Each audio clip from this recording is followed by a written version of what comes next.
Good morning from London. Good morning. Tuloy, pasensya na lang. Shoutout sa Ben Tulfo team. Pasensya na I didn't turn out as many people expected. Sisihin natin mga surveys. Pagalitan natin mamaya si Clive Arguelles and the rest. But bago natin babardagulan itong mga survey agencies at saka mga kaibigan natin, kausap naman natin isa pang abogado na medyo ano rin, medyo palaban rin. So kahapon we had Attorney Conti to discuss, of course, our favorite man of the moment, Harry Roque's warrant of arrest, and how could that affect not only his moral ascendancy but his legal status in Europe. But importantly, pinag-usapan din natin yung case, or I don't know, is it a non-case case ni Ma'am Leila de Lima because she's headed for joining the prosecution team against Sara Duterte kung saan tuloy-tuloy itong at least trial for the sake of people seeing the evidence. But eto, biglang may, I don't know, they call it 11th hour, 12th hour, past 12th hour, biglang we're not sure about what was written about the third case, about acquittal case. So to make sense out of this, sabi ko, kawawa naman si Attorney Contes, si Justice Carpio on Monday. Kausapin muna natin yung sarili niyang legal counsel, mga fellow IBAG boys. Kamusta Kapsat, Attorney De Leon? Buhay pa ka ba kayo dyan? How do you feel, Kaibag na by the way, kaibag. about elections? How do you feel about elections? Maraming mixed feelings, no? Well, ako, nag-election lawyering ako, no? Since 2019, I've been deployed in Zamboanga del Norte. And doon, maganda kasi nanalo lahat yung mga kliyente ko. Wala ni isang halusos na nanalo this time, no? So, yan yung nangyari doon sa 2025. So, pero syempre, dahil election lawyering ako, 40, parang mahigit 50 hours akong gising, kaya talagang ibag boys, no? But alam mo yun, mixed feeling ngayon yung yung election. At least we have a lot of winners, but meron naman itong kaso na nangyari sa Court of Appeal. So sabi ko panira naman tong development na ito, no. Yan yung aming naramdaman, no. Sa aming palagay na malaking pagkakamali yung nagawa ng Court of Appeals. Ito yung tinatawag namin sa law na reversible error, no, reversible error. Sa dulo na lang ko tanongin more about the election kasi mapahabang discussion natin kung discuss natin yung may ibang nanalo na parang, wait, bakit siya nanalo? But at least, well, dude, exactly what we hope happened, right? Sabi natin, Chel Jokno, exactly dalawang natalo. Dalawang may spot. I mean, that was creepy, right? And biglang andun si Leila, andun si Chel Jokno. Akbayan made it, my man. And Mamayan Three Liberal, seats. top Three 15. seats. Top 15 ang Mamayan Liberal. First shot pa lang. Grabe, para. Are you...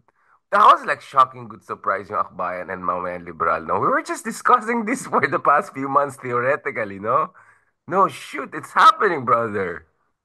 Well, very, very, very clear na I think hindi naman sinasabi kasi sila, ano ba, the Philippines is healing, ano ba, ang dami nagbago ng isip. I don't think so. Partly siguro, no, naging effective siguro yung campaign, pero there is, I think, the cynic in me, baka sa akin is, iniisip ko baka there was a demographic change. Ibig sabihin talagang ang laki nung pumasok na Gen Z, and it was, and yung millennial, di ba? Millennials, maraming boto. 'Di ba? And talagang 63% sila of the voting population. Kasi kung titingnan mo for the senatorial run, kung nung presidential run, ang vote ni BBM 22. Tama, 'di ba? 22 million. Sorry, 32 million. 32 million. Ang vote ni Lenny around 16 million, halos doble, no? Pag pinagsama mo 'yon, around 48 million. Pero ang highest sa Senate ngayon, 26 million votes lang. Ano ibig sabihin doon?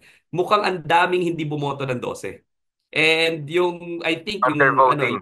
Undervoting. Oo, block voting talaga, 2, 3, 4 votes sa senators lang. Kaya siguro ang laki rin nung search ni Kiko and ni Bam because yung demographics became a little bit more strategic. Sabi nga, kausap ko si Clive Arguelles nung isang araw. Sabi ko, ano ba sasabi ninyo? Yari-yari kayo mga survey firms. Ngayon na. Sabi niya, of course, 11 out of 12 naman daw na predict nila. Usually nasa top 10. Yung placing lang, yung naging problema. Yung placing daw, perhaps merong last minute changes na nakita nila precisely from the survey kung ano nangyayari. Kaya nag-strategize sila na, hindi tatlo na lang buboto ko para sila lang yung aabante. It makes sense. It makes sense a little bit, no? So, sabi ko nga wag natin masyadong awayin yung mga survey firms. They have their value at saka hindi naman sila crystal ball, no? Uy, May, huwag tayong ganon. Si Malu naman, nakuha naman niya yung number 2 si Bam. In fairness naman si Malu. So, proud Oo na nga. proud siya na magkasama kami sa ano. Pero ang kiniredit ko yung isang consumer sentiment company, hindi ko sinabi yung pangalan, na parang nakuha nila exactly perfect yung internal surveys nila. Oo, So, talaga. yung nakita ko parang, wait, what? At based dun sa internal surveys nila, just to reinforce your argument, up to 21% ng mga Gen Z and millennials make decision on the election day. On the election day. Talaga nakaka-capture yan ng mga surveys na mga 2 weeks, 1 week before pare. So that Kaya, means yung mga 11th hour ng mga hanasyan-nasyan, tsaka yung mga gulo na yan, tumulong talaga. Whether ito yung mga children na akbayan, whether ito yung mga ML or ito yung mga senatorial. Ano. So, and as we expected, grabe, in fairness, kurut-kurut worked kasi both dun sa DDS PDP laban, nandun si Kiko Bam, andun din sila sa alyansa. So they were able to get from both sides. So in fairness, their kurut-kurut strategy plays safe. Like, it really paid off big time. But before we go into election part, just since you're in your cynical mode, isang cynical theory. Wala akong sinasabi. I'm not saying that. They say na baka may mga DDS appointed dyan ay medyo, medyo may kate to get rid of some itch. Kaya biglang, kasi the date of this weird situation, this weird legal situation is, to put it mildly, too coincidental, some would say. Kasi yung iba sabi nila, April 30 ba daw dapat lumabas yan, tapos ngayon lang na-leak. Well, so what are the facts of the case here? Kailan ba talaga lumabas itong ruling na to? Ngayon lang ba lumabas sa media or ngayon lang talaga lumabas yung ruling? Kasi parang, wait, election na, bigla may ganun bigla. And in terms of facts of the case, is it a questioning of how the decision was packaged or inevitably questioning the decision itself? And what is there a precedence for this? Parang weird eh. Sorry medyo well, they say wala tayong sinasabi. They say not walang kalalabas lang talaga. So sa experience naman namin, normal naman na may delay dun sa promulgation, no. Pero of course, marami nagsasabi na bakit ngayon lumabas yan nung na-appoint si Laila. Pero it may be just a matter of timing or coincidence. We cannot say for sure, no. pero But what what is about yung sinasabi na Duterte appointed daw yung mga iba ganyan ganyan? Unfair, di ba? well, yeah, yung ponente, Mm. as I remember correctly, no, is indeed a Duterte appointee. Meron yung article sa Rappler na nakita namin na siya yung in-appoint right after parang a month before matapos yung term ni Rodrigo Duterte. But that is 12 beside the hour point. appointee, ganun, 12. Baba pointer. Pero that is ako. Sa akin, it might just also be another coincidence, no? Or it might be a factor. No, we cannot say for sure. Pero para sa amin, mga abogado ni Laila de Lima, tingnan rin natin the way it was written, no? And para sa amin, talagang the Court of Appeals committed what we call a reversible error. Why? Kasi una, merong constitutional proscription against double jeopardy. Hindi pwede mong ibalik yung kaso for the same information para bang ibabalik mo na yung kaso at i-remand mo tapos na yung ginawa ng trial judge, no. Second, wala pa po kami nakikitang time na in a criminal case at wala kami makitang precedent in a criminal case ibabalik mo sa baba on a writ of certiorari para ayusin yung yung pagkasulat, no. It's like a literary criticism. Um, Parang yung editor mo nag-comment nung publish na tapos na yung parang naging bestseller na Oo, yung libro mo. Ay, by the way, paayos natin yung F typo. oo. Parang literary criticism, kumbaga, no, yung pagkasulat hindi nagustuhan, no. Kaya feeling namin reversible error siya kasi wala ngang precedent, no. So, assuming na ibabalik nga sa baba yung kaso, hindi rin magkakaroon ng retrial kasi nga tapos na yung ginawa ng judge. So, at wala namang sinabi nung sa desisyon ng Court of Appeals na mali yung acquittal. Wala nakalagay na hindi dapat na-acquit si Laila de Lima. Walang pinoint out na evidence kung bakit may strong evidence. Walang sinabi na hindi dapat siya in-acquit. Ang sinabi, kulang yung pagkasulat mo when it comes to two things. The first one is ano exactly yung recantation.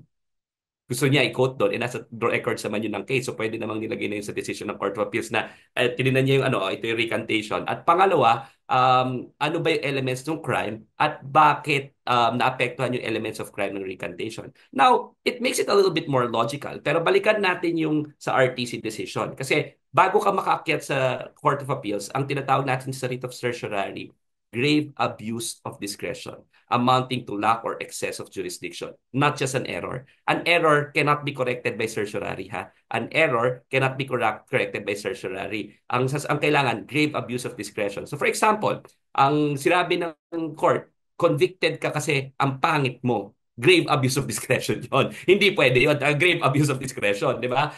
Pero kung meron lang pagkakamali, ang daming Supreme Court cases na sinasabi, error yan. Hindi yan grave abuse of discretion. And errors, pag final and executory ng decision, hindi ka nag-appeal, or unappealable yung kaso, hindi yan makokorek by a certiorari. Anong sabi ng trial court? Ang sabi ng trial court was, criminal case ito, proof beyond reasonable doubt ang kailangan, at noong nag-recant si Ragos, who is the star witness of the government, there is reasonable doubt. For us, that is very logical. And for us, that is more than adequate explanation. In fact, ang dami ng mga jurisprudence na natamper nga lang yung witness, mistrial na, dismiss yung case eh. Tampering lang ha. Ito pa kayang sinabi na star witness mo yan, nag-recant, wala nang proof beyond reasonable doubt. Let's remember that Ragos um, was in the witness stand for close to 3 hours. I was there close to 3 hours. There was direct examination. There was cross-examination by a panel of prosecutors. 15 yata silang prosecutors dyan eh. Marami sila dyan na prosecutors, pero meron silang lead prosecutor na nag-cross-examine sa kanya, nag-redirect, nag-recross pa ulit sila, nagpasa pa ang estado ng rebuttal witness, hindi nagpatinag si Ragos. Ang sinabi niya, tinakot ako, pasensya ka na Ma'am Laila, tinakot ang pamilya ko, pasensya ka na Ma'am, umiyak pa siya sa witness stand. At ang konteksto nung sinabi niyang tinakot siya, and specifically cited si Aguirre na tinakot siya, no? Ito yung konteksto na ginagamit yung batas laban sa mga opposition. Ito yung konteksto na per the estimate of the International Criminal Court, 12,000 to 30,000 ang pinatay, kasama dyan ng 66 na abogado, kasama dyan ang mahigit 100 minor de edad. So yung overall context, kitang-kita mo talaga na plausible yung pananakot sa kanya at consistent siya. Hindi talaga nagpatinag for that 3 hours, no? And nakita yon mismo ng trial judge. So what does this mean, no? Yung napakalinaw noong desisyon noong regional trial court, naging basis. Hindi mo siya masabing grave abuse of discretion. Ngayon, dapat ba nilagay niya yung element of the crime? Kailangan ba nilagay niya yung testimonya mismo na nasa records naman ng case?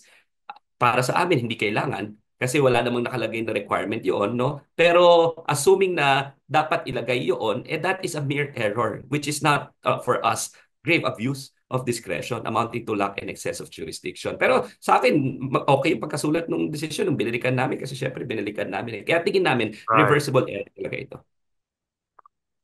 Is that your polite legalist way of saying, ano tong hanash na to? Is that It is a reversible error. Yan yung basa like, namin dito decision. parang ganun. Are you seeing this going to the Supreme Court if ever? I mean, this is Um, state, wala pang precedents to. Like, this is a weird situation. Wala president, pine-prepare na namin yung motion for reconsideration kasi yung Mm, motion for reconsideration kasi you have to give the forum the chance to correct its mistake.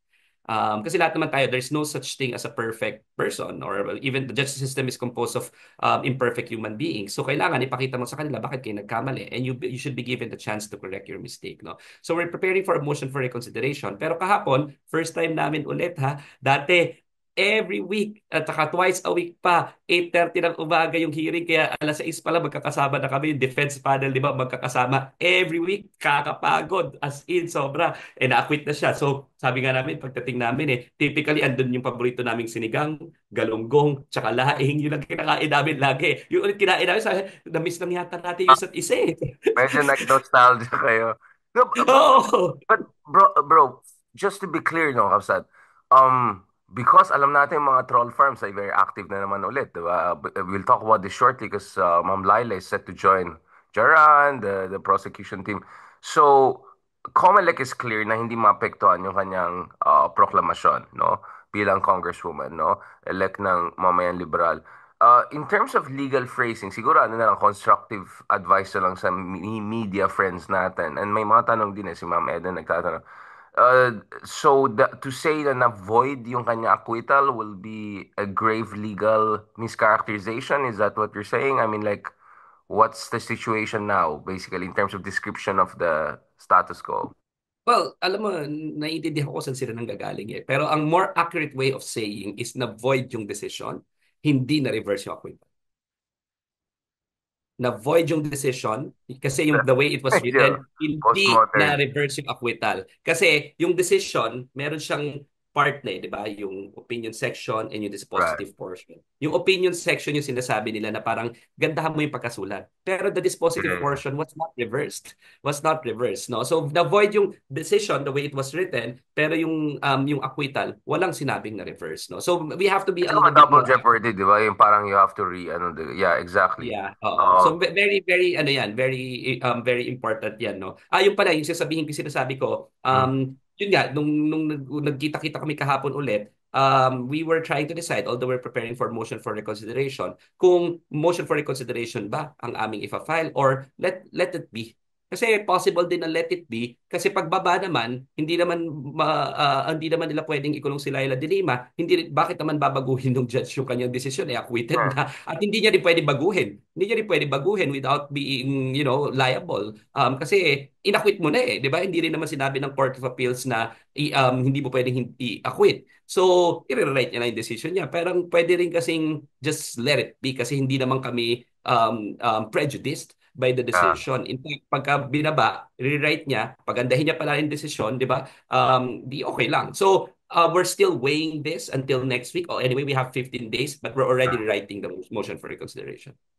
Right. It's again, so in fairness, Attorney Conti made similar siguro because journalism din ang background niya. Parang basic sa amin, it's not the conclusion of the kunyari the essay na kina-question, it's just the phrasing of the premise, if I can put it that way. Mhm. Just for people to understand yung legal implication na to. Kasi I hear a lot of null and void and all, and buti nga yung COMELEC made absolutely clear no, hindi ito maapektuhan yung kanyang assumption of the position as Congresswoman. Now, before we might say something that may come off as casting aspersions, because I know you have to be professional about this. I'll get Justice Carpio to say something interesting na lang later on kasi he'll bring in the Supreme Court perspective.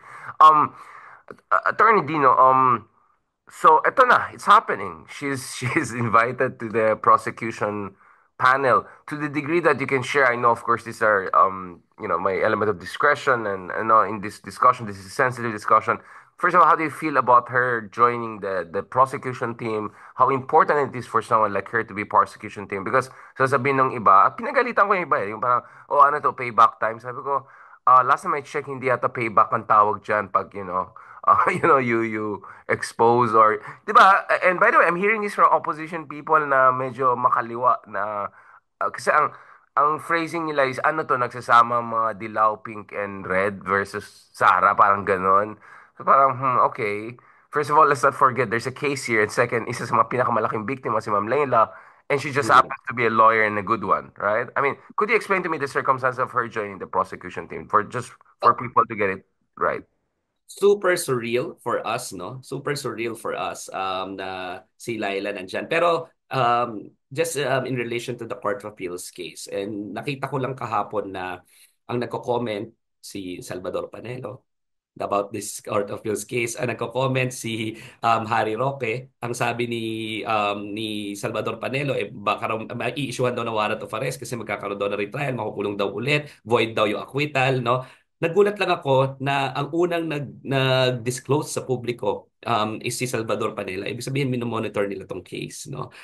Having said that, it only So shows that that's why. Sorry, sorry. I know this is an aside to you, but I know this is very important to Salvador Panelo that he came ahead of Harry Roque.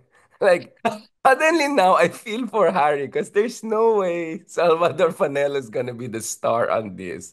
And si Harry from thousands of miles away, ninanakawan na naman siya ng spotlight.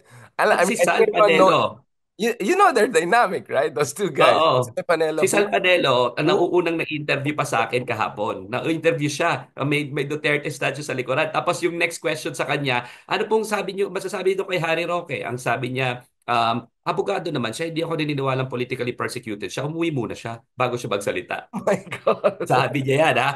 Pero before that, ang sinasabi niya, yung kay Laila de Lima. Pero going back, gusto ko lang sabihin, dalawa sila nagsasalita about this case. Ibig sabihin, minomonitor talaga yung kaso ni Laila de Lima Wait, nung dalawang ito at ni monitor Duterte. because my access to information. Yan na naman Hindi, para tayo. sa akin, halata na wag na nilang i-deny na they were behind the political persecution of Laila de Lima. Right the moment that this was, sila yung nagkokomento, nauuna pa sa mga abogado ni Laila de Lima na nagkokomento. So, ibig sabihin, they're interested, si Rodrigo Duterte at ang mga Duterte sa kasong ito. Because they were behind the political persecution of Laila de Lima. Them speaking ahead of even the lawyers of Laila de Lima goes to show that they were behind the political persecution of Laila de Lima. Sila talaga yung nangunguna, no? Dito, no? Bakit? Bakit kaya nila ito ginagawa? Kitang-kita na takot sila kay Laila de Lima. Lalo na ngayon na mag-a-assume na siya sa bilang prosecutor. Kasi si Laila, ang karakteristik niya, tandaan mo, nung Secretary of Justice yan, ang dami niyang pinukulong, regardless of who you are. Mga institusyon sa politiko, di ba? Juan Ponce Enrile, Gloria Macapagal Arroyo, Bong Revilla, Jinggoy Estrada, sabay-sabay yan, Napole Scandal, inimbestigahan yung Iglesia ni Cristo, sabay-sabay yan kay Laila de Lima, no? Kasi si Laila will do what is right always. Pinakulong nila, 7 years. While pinakulong siya ng 7 years, no? Unlike all other politicians, Laila never failed to speak out on every significant issue.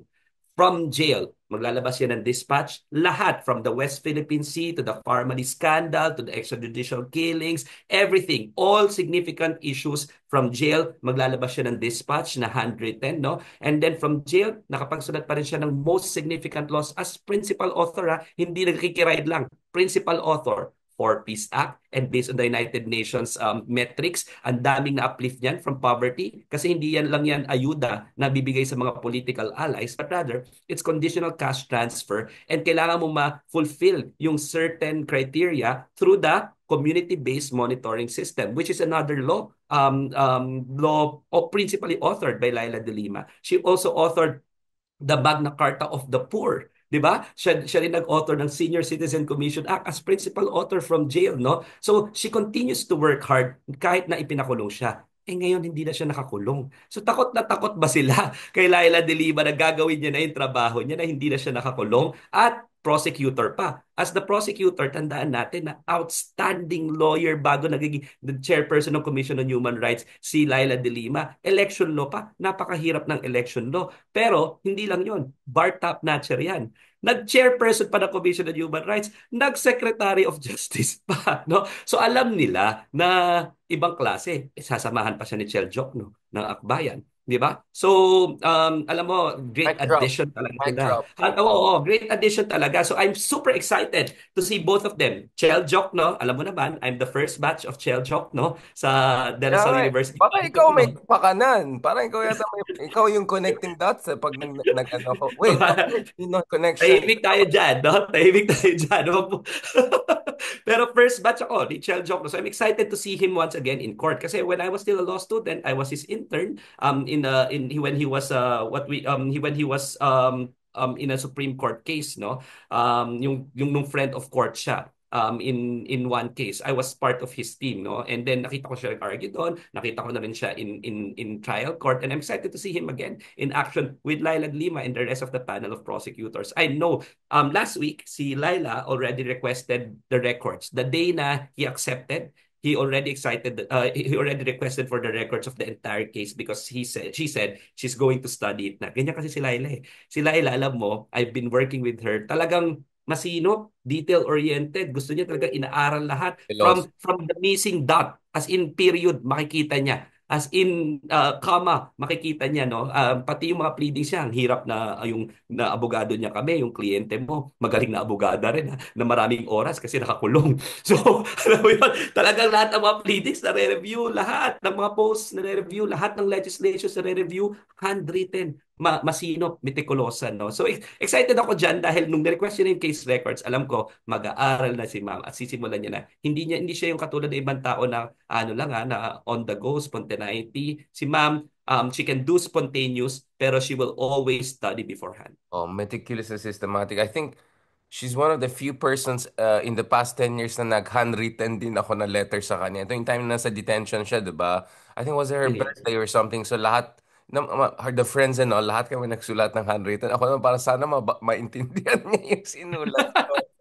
You know, actually, what I wrote to her is there was this very beautiful Turkish Persian children's story. It's called something like parang the black fish or something like that. I'll just make it very quick. Parang it's a story of a fish, a small fish inside the parang a river or ravine or something like that, diba? And then yung fish na yan, parang ma-realize niya, parang there's something wrong with this ravine and all, and parang I want to break out, right? I want to break out. I want to go somewhere else. And then the frogs are bullying him. Wala kang mapuntahan. You're a loser. Ganun, ganun. Along the way, there's a journey. Eventually, pupunta siya sa ocean, right?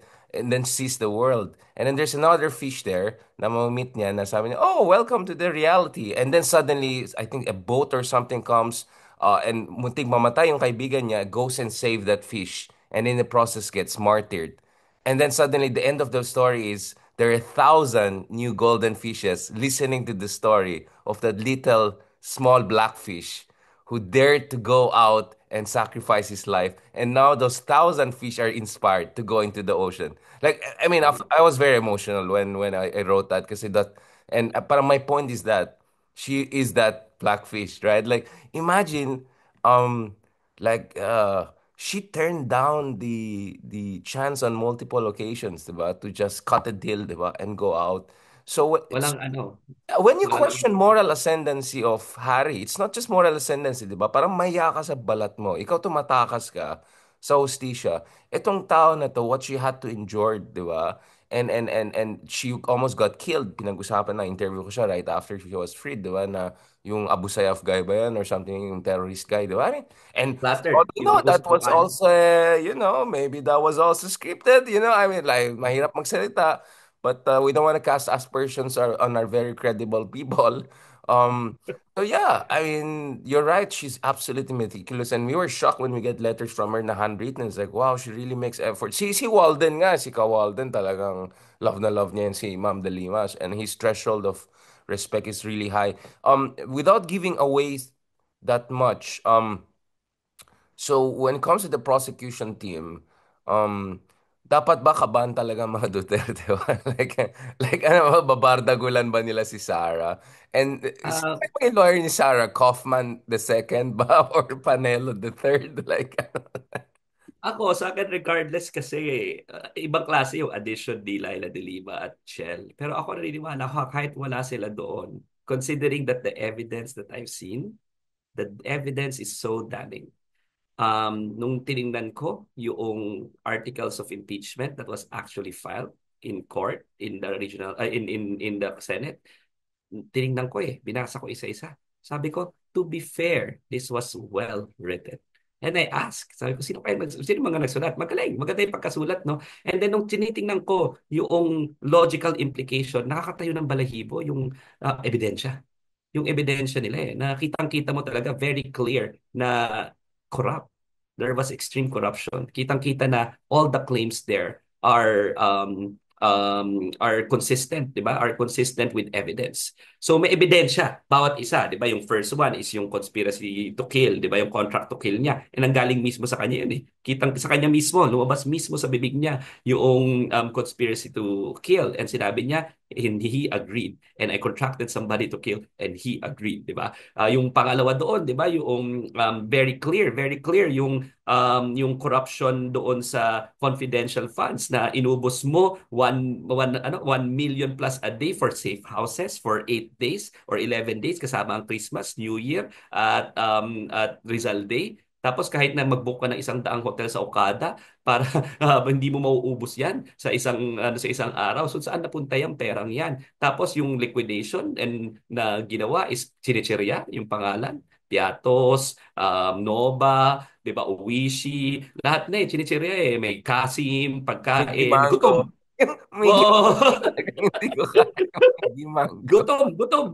Gutom yung ano, tapos pare-pareho yung tinta, pare-pareho yung handwriting, pati yung signatures halos pare-pareho, no? Talagang binaboy yung liquidation, no? Pangatlo yung sa DepEd, 'di ba? Yung procurement process nila. Grabe yung ginawa, no? Na para sa automation na nga ng mga computer ng bata. At ito yung ano niya, USEC niya at dati niyang isa sa pinaka-close friends niya nagsabi na pinapadoktor yung procurement sa DepEd, no? Na para bang may educational crisis nang nanakawan mo pa yung education ng edukasyon ng mga bata. Yan ang pinaka-grim na kasalanan na edukasyon ng bata yung ng mga bata yung ninanakawan mo. Pang-apat, yung 2 billion pesos na pumasok sa bangko nilang dalawa ni Rodrigo Duterte na kahit na anong gawin mo hindi magiging magtatali sa capabilities nila when it comes to income kasi wala naman silang negosyo bukod siguro sa gobyerno na ginagawang negosyo ang gobyerno, di ba? Wala naman silang negosyo. Pogo. So Awareness. paano Just kidding.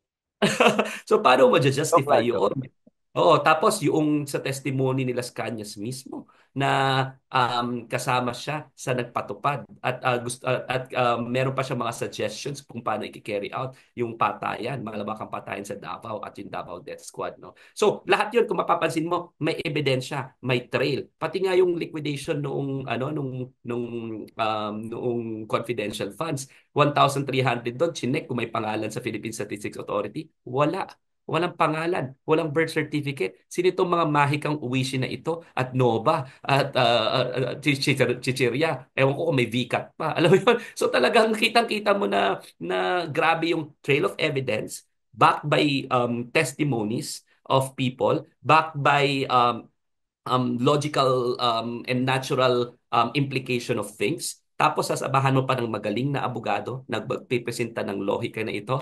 I think it's gonna be an interesting impeachment trial. Not only because it's the truth, no, but because it's something na hindi mo matatawag na political persecution dahil ang makikita mo yung mga magpipresenta ng ebidensya at yung mga tao na ebidensya mismo magbibigay ng testimonya were very close to Sara Duterte too. 'Di ba? Tapos yung mga tao magpipresenta ng ebidensya are not even natural allies.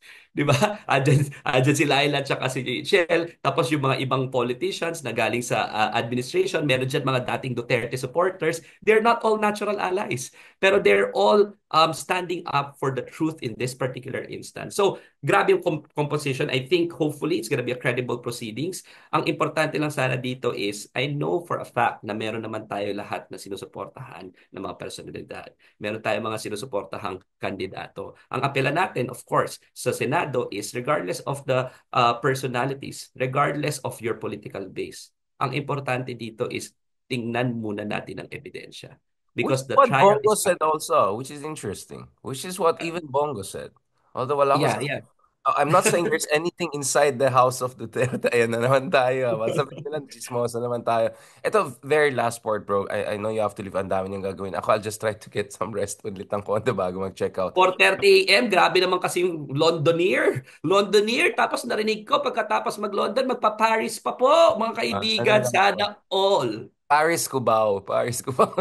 Pwede ba sa Cubao lahat? Pares, Pares. Masarap yung Pares with soup and rice. Kaya nga pag si Lord, di ba, Harvard, Cubao, yung mga ganun. Um, Last point, bro. Okay, so I think this really goes to where we started, which is, okay, pasok si Bam, boom. Pasok si Kiko, boom. Very high ranks, boom. 20 million in the case of Bam. Um, Chel, Laila, Akbayan, tatlo, everything. Okay, good, great, fantastic. But it's just numbers game to eh. Dalawa lang sila. And to be honest, I know may mga nagagalit na naman sa akin as usual kasi sabi ko, parang nasayang si Heidi, parang may chance pala siya. I mean, she got more votes than Willie Revilla, eh, with like with barely half of his awareness level. So imagine, ano implication nun? All she had to do was just to be shown around more a bit, right? And konting ganon, she would get 10, 12 million votes. Baka more pa than Ben Tulfo. So, ang laki ng ceiling niya eh. Na ang laki ng potential niya. So, in fairness ka naman kay Ma'am Heidi, kaya nga I reposted part of my interview with her. Wala naman siyang, ito again, casting aspersions on others. But I just felt it would be quite, unfair not to look at the possibility. Kasi sa kabila, nakapasok pa si Marcoleta. Tapos si Amy pa, sumabit pa, di ba? Natalo pa si Ben Tulfo. Sorry, so pasensya na talaga sa Ben Tulfo. Medyo na-over-encourage ko sila. Tapos there's Camillenial natin. Camille, finally, national level. Kasi wala na si Mami sa eksena, so balance in the universe daw ang nangyari. So, basically, ano bang dapat gawin for the lack of better term, itong mga pink progressives na nakapasok na against all odds and in such fashion, like really number one Akbayan, ML first time pa lang na top 15. Tinitignan ko, yung angkas nga, 100,000 vote lang yata nakuha nila, di ba? Imagine like, you were up against this big competition sa party list. And then, of course, BAM number two. Oh my goodness, like 20 million votes for pink candidates. That's insane. Si Kiko nga, akala niya fake news na number 5 siya. Like, it's hilarious. But that was his rank also in 2007. So maybe there's a thing about number 5. Um, so basically, it goes to our discussion the other month, diba, bro? Which is, okay, so what is the next thing? Anong mga kailangan gawin itong mga pinks, given their limited numbers but strong performance nevertheless? And how to lay the ground for 2028, which I think will be very exciting and very open race. Whether ma-impeach si Sara or hindi. Actually, I'm optimistic. Even if hindi ma-impeach si Sara, I think still it's going to be a very interesting race. Kaya, Senator Bongo, I really encourage you to run for president. But anyway, go ahead, bro. I just want to say that I will not pretend that it crossed my mind na siguro kung tumakbo si Chel tsaka si Laila ng Senado, makapasok sila. I just wanted to say that. True, I true. just Pati wanted si to say that. Trillanes, to be honest. Sorry. I just wanted to say Sorry, that. sorry. Syempre, alam mo naman, limited na may resources, naiintindihan ko naman. Pero I just wanted to say that. And it crossed my mind. It crossed my mind. Because I'm always very frank to our friends, di ba? Baka nakapasok. Having said that, no, I already said, and I'll start next week. Sabi ko, I'll start next week. I'll be convening a group of those people who don't have groups yet to do a postmortem. Ito yung kinaiinisan ko dati na masyado tayong heartbroken din, di ba? Na walang nag-postmortem, wala lahat. And then, sabi ko, consolidation starts day 1 next week. Pahinga tayo ng 1 week. Ewan ko kung I can call this pahinga because grabe this week na nangyari. Pero we Pahinga have to from start one next week. trouble. We have to start next week, 'di ba? And sa akin, yung consolidation is important, talking to each other is important, 'di ba? I've specifically already also told our friends, including Sen Risa, na I think we should convene. And sabi niya magpapakonvene naman talaga siya. Alam mo si Sen Risa, sinabi na yon noon pa na she will convene a discussion right after the elections on what should be done as an opposition, where are we going, no? So we have to get our acts together because I've always believed na success is by design. It's deliberate and by design. We cannot rely on accidents anymore. We can't rely on political shifts. It has to be by design. We should control what we control. It has to be deliberate. So ang kailangan gawin is for everyone who voted for Kiko, for BAM, for ML, for Akbayan, and for all the progressive groups, no, we have to get our acts together. And we have to make sure that there is a strong showing in 2028. No, I think this is the time Have an wherein. open discussion, right? I'm sorry to cut you. Kasi bro, may mga nag-shutdown sa akin eh. Like, oh, ikaw na naman, Richard, nag-iintriga ka na naman. Sabi ko, no, dude, this is called strategizing, for heaven's sake. I mean, yes, you have some success, but you can have even more success if you learn the right lessons. I mean, they already are building Jimmy Bondok for the next generation of DDS. Just to put things in context, Jimmy Bondok got what, 10 million votes? So he will build on that. Hindi ko na alam kay Philip Salvador kung may epektibo pa siya.